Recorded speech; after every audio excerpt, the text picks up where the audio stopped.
Hello. Today I just want to go over some spelling and pronunciation tricks with you that I'm hoping will give you a hand. It might be useful for you. First, let's look at some progressive verbs. If your verb ends in the letter E, like hope or write, you just drop the letter E and you add ing.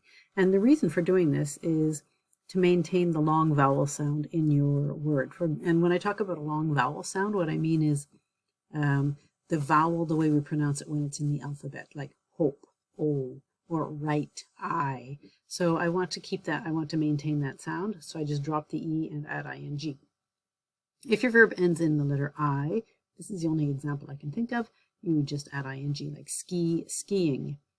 If your verb ends in IE, like tie or die, you change your IE to Y and you add ing. If you have a verb that ends in a vowel plus the letter Y, like stay, you just add ing. And if it ends in a consonant plus the letter Y, like cry, C-R-Y, you would just add ing. Very simple. And if you have a one-syllable verb that ends with a short vowel and the letter C, and I can't think of any that would end with a long vowel anyway. So you double your consonant. So hit, hitting, H-I-T-T-I-N-G. But it ends with consonant, vowel, consonant. So I double my consonant. Run, sit, sitting, run, running, etc. And the reason why I talked about this is because look how the pronunciation changes when you double your consonant. In this case, I write write is my verb. Writing, but here when I double my consonant, I say written. So my verb becomes, my consonant rather, my vowel, becomes a short vowel sound, written. And in this one, it's writing. So when I double the consonant, it changes the way I pronounce this vowel. Hope is hoping because it ends with an E, but hop, like a little rabbit, is hopping, H-O-P-P-I-N-G. Next, this is what I explained in class really quickly about two-syllable words when you have your stress on your first syllable and on your second syllable. If your stress is on your first syllable, like open, I don't say open, I'm not going to open the door, I'm going to open the door. So my stress is on the first syllable, I do not double my consonant, opening. Same thing with visit. I don't visit you, I visit you. So I do not double my consonant, visiting. Happen, happening.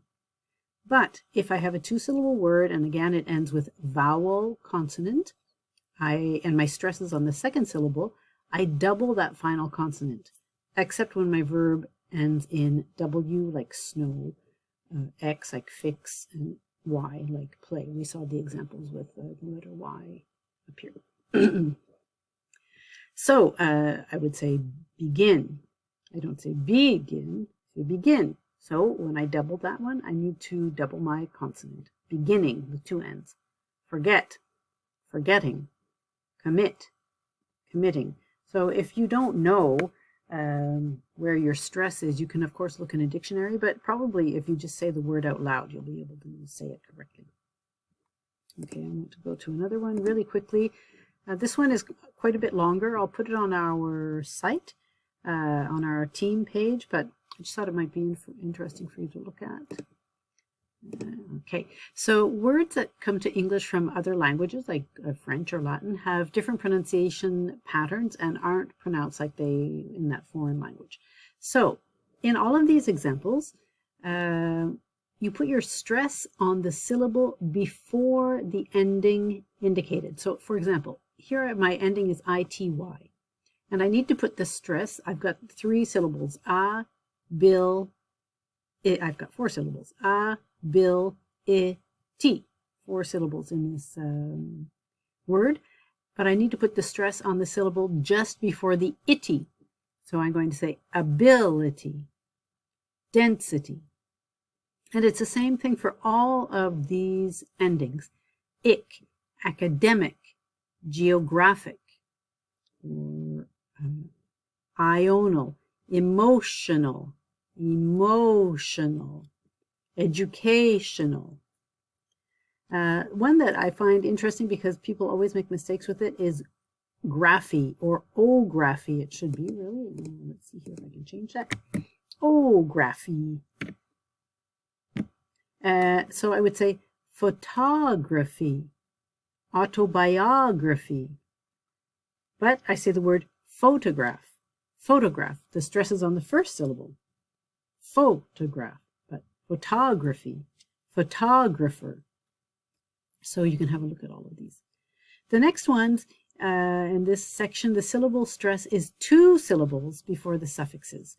So if here's my suffixes ate, when it is a noun or an adjective, it rhymes with the word it, like desperate, legitimate.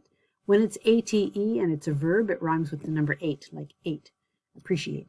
So in this case, I want my stress to be 2 syllables before the suffix ate.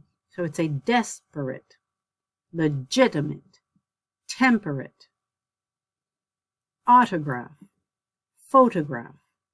And with the ate verbs, appreciate, calculate, educate. And you see all of these different endings like different, influence. So these are some useful tricks. The words in this section, the stress is on the suffix, so at the very end. Lemonade, parade, Japanese, Chinese, diagnosis, halitosis, unique, balloon, raccoon, arthritis, bronchitis. And nouns and verbs that come from French or Latin that have the same spelling, but they don't have the same syllable stress. If the word is a noun, the stress is on the first syllable, like conduct. But if it's my verb, I would say conduct, conflict, conflict, contract, contract, decrease. So I've got lots of examples. I only have a few here, but if you want more, you can contact me and I'll give you other examples. These are the words that are most commonly mispronounced by people learning English. So I would suggest you have a look at them, try to figure out how to pronounce them. You could underline the stress or put a little line by the stress or something and check with me later if you're interested. But just to give you a couple of examples, I would say agency, comfortable, development. This is one that everybody gets wrong unless they grow up speaking English. Development. In this one I say develop, development. Vegetable. And these ones come back to the ITY rule, which is that my stress is on the syllable before the ending that is indicated. So I'm just going to go through a couple of these words, and then again you can look at them yourself. Like able, but ability, active. You see it's on the first syllable, active. But when I put the ITY, I say activity. Agile, agility, capable, capability, flexible, flexibility, native, nativity, possible, possibility, etc. So this one I wanted to point out, responsible, responsibility. I wanted to point that one out because people always spell it incorrectly in English, people who are learning English. Okay, so I hope that this helps, and I will give you these documents on our team page as well. So, on our OneNote. Thank you.